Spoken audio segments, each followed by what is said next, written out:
parpol peserta pemilu 2024 akan memperebutkan 580 kursi di DPR dari 84 dapil di Indonesia. Untuk meraihnya, seluruh parpol harus memenuhi syarat ambang batas parlemen. Namun, pernahkah terlintas di benak Anda sebenarnya cara bagi-bagi kursi DPR gimana sih? Cara bagi-bagi jatah kursi DPR di pemilu 2024 menggunakan metode Sanlegu. Metode ini pertama kali digunakan Indonesia di pemilu 2019. Metode Sanlegu awalnya diperkenalkan tahun 1910 oleh matematikawan asal Perancis yang bernama André Sanlegu. Nah, bagaimana cara hitungnya?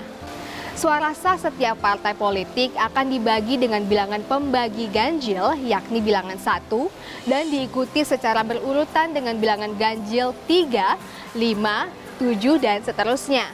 Aturan ini pun tertuang dalam Undang-Undang Nomor 7 Tahun 2017, Pasal 415 Ayat 2. Agar lebih bisa dimengerti, mari kita lihat contoh penghitungan pembagian kursi DPR.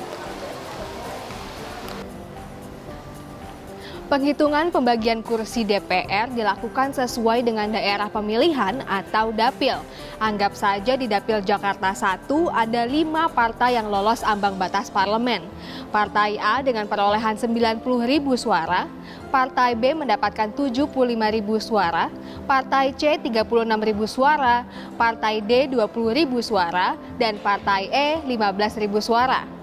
Jika jatah kursi di dapil Jakarta 1 adalah 5 kursi, maka penghitungan akan dilakukan sebanyak 5 kali untuk menentukan pemenang setiap kursinya. Pertama-tama, perolehan suara setiap partai akan dibagi dengan bilangan 1. Hasil terbanyak dari penghitungan ini adalah Partai A, maka Partai A memenangkan kursi pertama.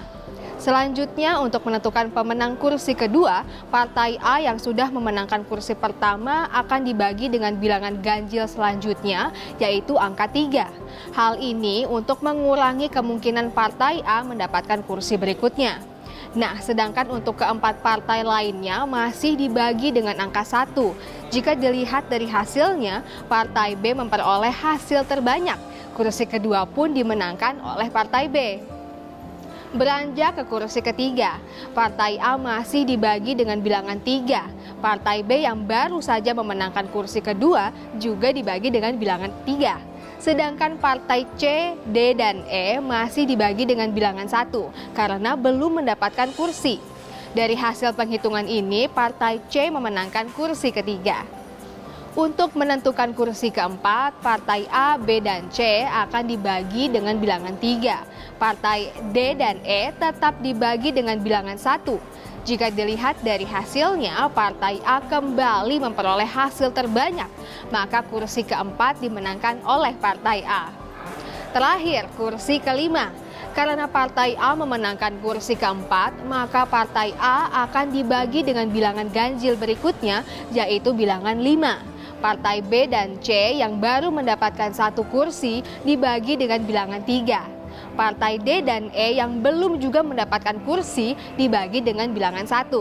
Hasil terbanyak pun diraih oleh Partai B yang sekaligus memenangkan kursi terakhir.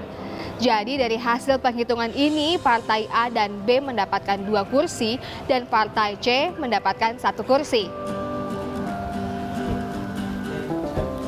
Gimana? Sudah paham kan cara konversi suara Anda menjadi kursi di DPR?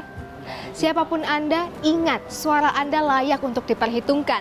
Bahkan dengan 1 suara bisa mengubah nasib bangsa ini. Jadi jangan sampai tidak menggunakan hak suara Anda di pemilu 2024 nanti.